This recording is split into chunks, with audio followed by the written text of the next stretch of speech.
Hi friends, నమస్తే. ఎలా ఉన్నారండి? అందరూ బాగున్నారా? Welcome back to my channel.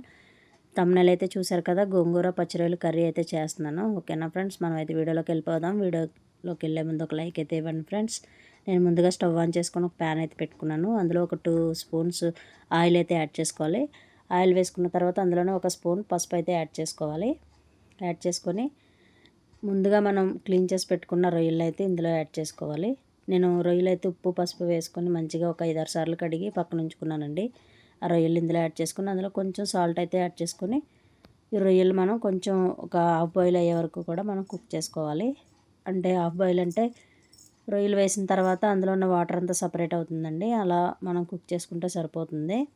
చూసారు కదా, వాటర్ అంతా సపరేట్ అయిపోయింది కదా. ఇప్పుడు ఈ రొయ్యలన్నిటిని మనం ఒక బౌల్లోకి అయితే ట్రాన్స్ఫర్ చేసుకుందాం. ఇప్పుడు మనం ఇదే ప్యాన్ పెట్టుకొని అందులో ఒక 3 కట్టల గోంగూర అయితే యాడ్ చేసుకోవాలి. చూసారు కదండి, ముందుగా నేను క్లీన్ చేసి పక్కన ఉంచుకున్నాను కదా, గోంగూరను అయితే ఇందులో యాడ్ చేసుకోవాలి. ఓకేనా ఫ్రెండ్స్, ఇందులోనే మనం ఒక 5-6 పచ్చిమిర్చి కూడా యాడ్ చేసుకోవాలి. యాడ్ చేసుకొని మూత పెట్టుకొని అయితే కుక్ చేసుకోవాలి. మధ్య మధ్యలో కలుపుతూ ఉండాలండి. ఈ గోంగూర కుక్ చేసేటప్పుడు అందులో మనం ఆయిల్ కానీ వాటర్ కానీ ఏమీ ఎక్కర్లేదండి. సిమ్లో పెట్టుకొని స్టవ్ మనం నెమ్మదిగా కుక్ చేసుకుంటే మంచిగా కుక్ అవుతుంది. ఓకేనా ఫ్రెండ్స్, ఈలోపు మనం మసాలా అయితే ప్రిపేర్ చేసుకుందాం. వెల్లుల్లిపాయలు, జీలకర్ర, గసగసాలు, అలాగే ఒక చెక్క, ఒక 4-5 లవంగాలు వేసుకొని మిక్సీ పట్టుకొని పక్కన పెట్టుకోవాలి. ఓకేనా ఫ్రెండ్స్, ఈలోపు గోంగూర అయితే బాయిల్ అయిపోయింది. ఇప్పుడు మనం దాన్ని పక్కన ఉంచుకొని ఒక కళాయిని అయితే పెట్టుకోవాలి. కళాయి పెట్టుకున్నాం కదండి, ఇందులో తగినంత ఆయిల్ అయితే వేసుకోవాలి. మనం ఇప్పుడు కర్రీ అయితే ప్రిపేర్ చేసుకుందాం. ఆయిల్ వేసుకున్నాం కదండి, ఆయిల్ కొద్దిగా హీట్ అయిన తర్వాత పచ్చిమిర్చి, ఆనియన్స్ కూడా ఇందులో యాడ్ చేసుకొని మంచిగా బ్రౌన్ కలర్ వచ్చే వరకు కూడా మనం ఫ్రై అవనివ్వాలి. ఇదంతా కూడా మూత పెట్టుకొని బాయిల్ చేసుకుంటే ఆనియన్స్ అనేవి తొందరగా కుక్ అవుతాయండి. ఓకే ఫ్రెండ్స్, చూసారు కదండి, మధ్య మధ్యలో కలుపుతూ ఉండాలి. ఆనియన్స్ అయితే మంచిగా ఫ్రై అవుతున్నాయి కదా. చూసారు కదండి, ఇందులోనే కొంచెం కరివేపాకు అయితే యాడ్ చేసుకున్నాను నేను. ఓకేనా ఫ్రెండ్స్, నాకు ఆయిల్ అయితే కొద్దిగా సరిపోలేదు అనిపించింది, నేను కొంచెం మళ్ళీ ఆయిల్ అయితే యాడ్ చేశాను. ఓకేనా ఫ్రెండ్స్, చూసారు కదండి, ఆనియన్స్ అయితే మంచిగా ఫ్రై అవుతున్నాయి. ఇందులోనే ఒక చిన్న స్పూన్ అల్లం వెల్లుల్లిపాయ పేస్ట్ కూడా వేసుకోవాలండి. ఇది ఆప్షనల్ అండి, కావాలితే వేసుకోవచ్చు, లేకపోతే లేదు. ఎందుకంటే గోంగూర అని చెప్పాను కదా, గోంగూర పచ్చిరొయ్యలు కాబట్టి అల్లం వెల్లుల్లిపాయ పేస్ట్ అనేది వేసుకోవచ్చు, వేసుకోకపోవచ్చు అండి. కానీ వేసుకుంటే మాత్రం టేస్ట్ చాలా బాగుంటుంది. ఓకేనా ఫ్రెండ్స్, చూసారు కదా, అల్లం వెల్లుల్లిపాయ పేస్ట్ కూడా పచ్చివాసన పోయే వరకు కూడా మనం మంచిగా ఫ్రై చేసుకోవాలి. ఇప్పుడు ఒక 2 టమాటోస్ అయితే నేను ముక్కలుగా కట్ చేసుకుని ఇందులో యాడ్ చేసుకున్నాను. టమాటోస్ కూడా కొంచెం మెత్తబడే వరకు మనం మూత పెట్టుకొని అయితే కుక్ చేసుకోవాలి. ఇందులోనే కొంచెం సాల్ట్ అయితే యాడ్ చేశాను ఫ్రెండ్స్.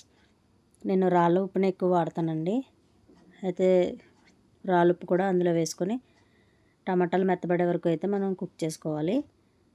ఇలా మూత పెట్టుకోవడం వల్ల టమాటాలు కూడా తొందరగా మెత్తబడతాయి ఫ్రెండ్స్. చూసారు కదా, టమాటాలు కూడా మంచిగా కుక్ అయిపోయినాయి. ఇప్పుడు ఇందులోనే మనం టేస్ట్కి తగినంత కారం, పసుపు కూడా యాడ్ చేసుకోవాలి. ఒక స్పూన్ పసుపు అయితే యాడ్ చేసుకున్నాను. అలాగే కొద్దిగా మనం తినే కారానికి, అంటే మేము కొంచెం కారం ఎక్కువే తింటాం కాబట్టి మేమైతే 3 స్పూన్లు కారం అయితే యాడ్ చేశాను ఫ్రెండ్స్. మా ఇంట్లో అందరూ స్పైసీగానే తింటారు. ఓకేనా ఫ్రెండ్స్, 3 స్పూన్లు కారం అయితే యాడ్ చేసుకుని కారం కూడా కొంచెం పచ్చివాసన పోయే వరకు కొద్దిగా ఫ్రై చేసుకోవాలి. ఈ ప్రాసెస్ అంతా కూడా కొంచెం సిమ్లో పెట్టే చేసుకోవాలి ఫ్రెండ్స్. తర్వాత మనం ముందుగా బాయిల్ చేసుకుని పక్కన ఉంచుకున్నాం కదండి రొయ్యలు, పచ్చి రొయ్యలు అయితే ఏవైతే ఉన్నాయో అవి ఇందులో సగం రొయ్యలు అయితే ఇందులో వేసేసాను. అలాగే వాటి నుంచి వచ్చిన వాటర్ కూడా ఇందులోనే వేసాను ఫ్రెండ్స్. చూసారు కదా, వేసి మొత్తం రొయ్యలకి ఈ కారం అంతా మంచిగా పట్టేటట్టు బాగా మిక్స్ చేసుకోవాలి. చూసారు కదా ఫ్రెండ్స్, మొత్తం కారం అయితే రొయ్యలకి పట్టింది. ఇప్పుడు ఒక గ్లాస్ ఆఫ్ వాటర్ అయితే ఇందులో యాడ్ చేసుకోవాలి. చూసారు కదా ఫ్రెండ్స్, మంచిగా మనం వాటర్ వేసుకొని మొత్తం మిక్స్ చేసుకొని మళ్ళీ ఒక 5 to 10 మినిట్స్ బాయిల్ చేసుకోవాలి.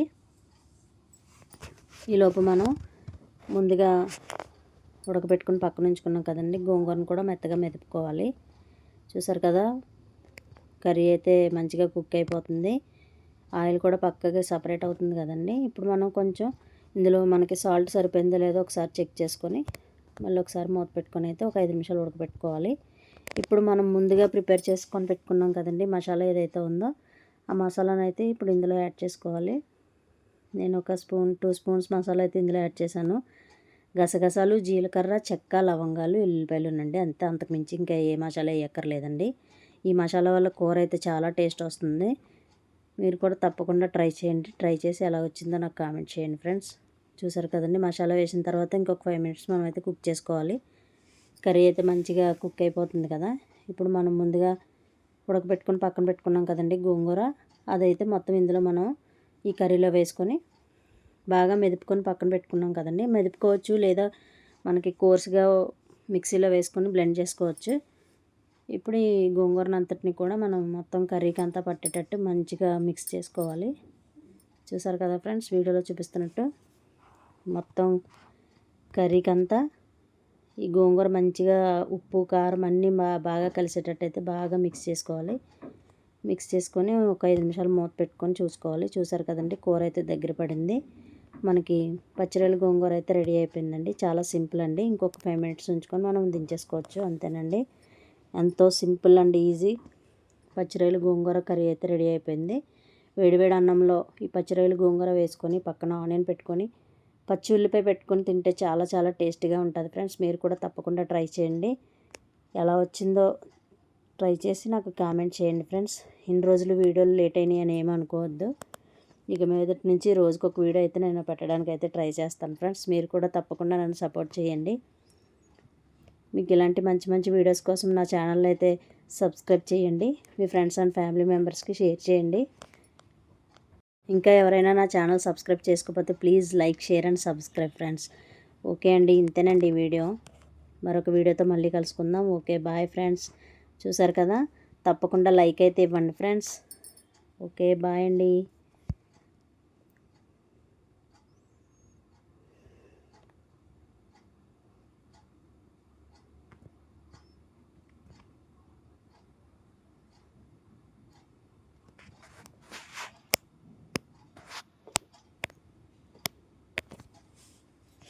వీడియోలోకి అయిపోయింది.